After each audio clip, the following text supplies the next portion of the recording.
দিল্লি ক্যান্টনমেন্টের ওই রাস্তাটার কথা ভাবুন, যেখানে বলা হয় রাত নামলেই এক সাদা শাড়ির ছায়া নাকি চালকদের পথ আটকে দাঁড়ায়।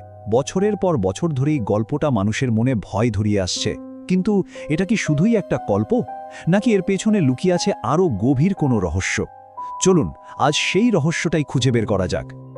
শুধু একবার ভাবুন, ২০ বছরের পুরনো ধুলো পড়া একটা মামলার ফাইল, আর সেই ফাইলের একদম নিচে লাল কালিতে লেখা মাত্র একটা লাইন। কে লিখেছিল, কেন লিখেছিল তার কোনো উত্তর নেই, কিন্তু ওই একটা লাইনই একটা প্রায় বন্ধ হয়ে যাওয়া মামলাকে নতুন করে জাগিয়ে তুলল। আর ঠিক এখান থেকেই আমাদের আজকের গল্পের শুরু। তো আমাদের এই গল্পের যিনি প্রধান চরিত্র, তিনি হলেন অফিসার রোহিত। বেশ যুক্তিবাদী একজন পুলিশ অফিসার, যার জীবনে ভূত প্রেত এসবে কোনো জায়গাই ছিল না। কিন্তু ওই রাস্তায় এক রাতে এক মুখহীন ছায়ামূর্তি দেখার পর থেকে ওর সব ধারণা যেন পাল্টে গেল। রাতের ঘুম উড়ে গেল, আর এই রহস্যটা যেন ওকে ব্যক্তিগতভাবে তাড়া করতে শুরু করল। ব্যাপারটা বেশ অদ্ভুত, তাই না? মানে রোহিতের জন্য এটা আর শুধু একটা সাধারণ কেস ছিল না। ওর বারবার মনে হতে লাগলো যেন রাস্তাটা নিজেই ওকে ডাকছে। কোনো এক অসমাপ্ত কাহিনী শেষ করার জন্য যেন তাকেই বেছে নেওয়া হয়েছে। রোহিত বুঝতে পারছিলেন এই রহস্যের সমাধান বর্তমানে নেই, লুকিয়ে আছে অতীতে। তাই উনি সোজা চলে গেলেন আর্কাইভসে। ২০ বছরের পুরনো ফাইলের পাহাড়ে ডুব দিলেন শুধু একটাই আশায়, যদি এমন কোনো সূত্র পাওয়া যায় যা হয়তো এতদিন সবার চোখ এড়িয়ে গেছে। আর হ্যাঁ, উনি খুঁজেও পেলেন ১৯৯৯ সালের একটা মিসিং পারসন রিপোর্ট।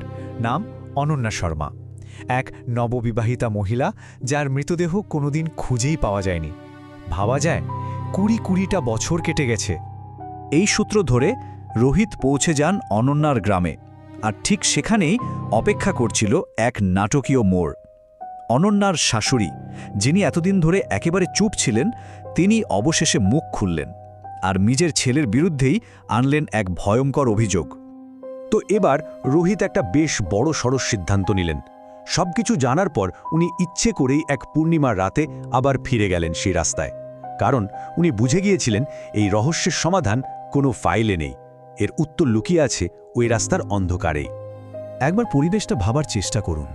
আকাশে গোল থালার মতো পূর্ণিমার চাঁদ, চারিদিকে কবরের মতো নিস্তব্ধতা, আর ঘড়ির কাঁটায় তখন ঠিক রাত 2:15।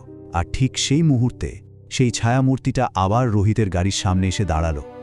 কিন্তু এবার আর সেই ভয়ঙ্কর চেহারাটা নেই। রোহিত স্পষ্ট দেখতে পেলেন এটা অন্যান্যার আত্মা, আর তার চোখে কোনো রাগ বা যন্ত্রণা নেই, আছে শুধু এক শান্ত আরতি, যেন সে সাহায্য চাইছে। কোনো কথা হলো না, কিন্তু অনন্যার মনের কথাগুলো যেন সরাসরি রোহিতের কাছে পৌঁছে গেল।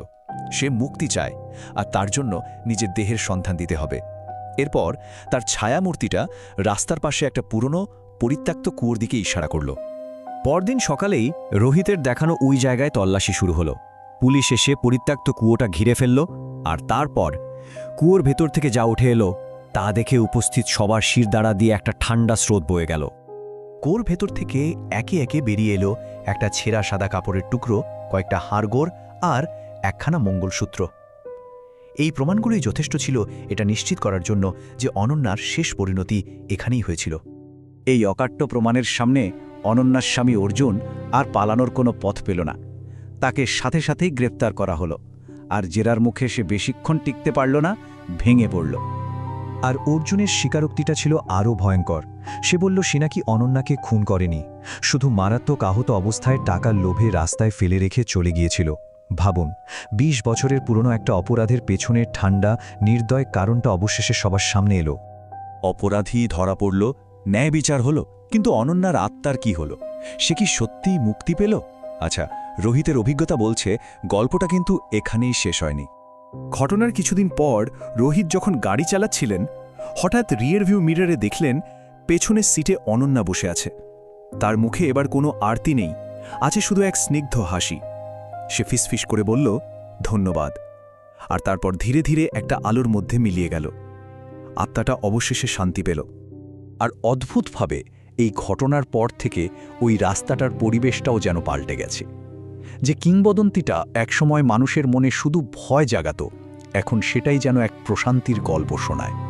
যেখানে ভয় ছিল সেখানে এখন শান্তি, যেখানে অস্থিরতা ছিল সেখানে এখন স্থিরতা। ক্রোধ মুক্তির পথ খুঁজে পেয়েছে। তাহলে শেষ করার আগে একটা প্রশ্ন থেকে যায়, এই যে লোকমুখে ফেরা গল্পগুলো, এগুলো কি শুধুই ভয় দেখানোর জন্য, নাকি কখনো কখনো এগুলো আসলে বিচার না পাওয়া কোনো আত্মার আরতি, যা ন্যায় বিচার না হওয়া পর্যন্ত আমাদের দরজায় কড়া নেড়ে যায়? ব্যাপারটা ভাবার মতো, তাই না?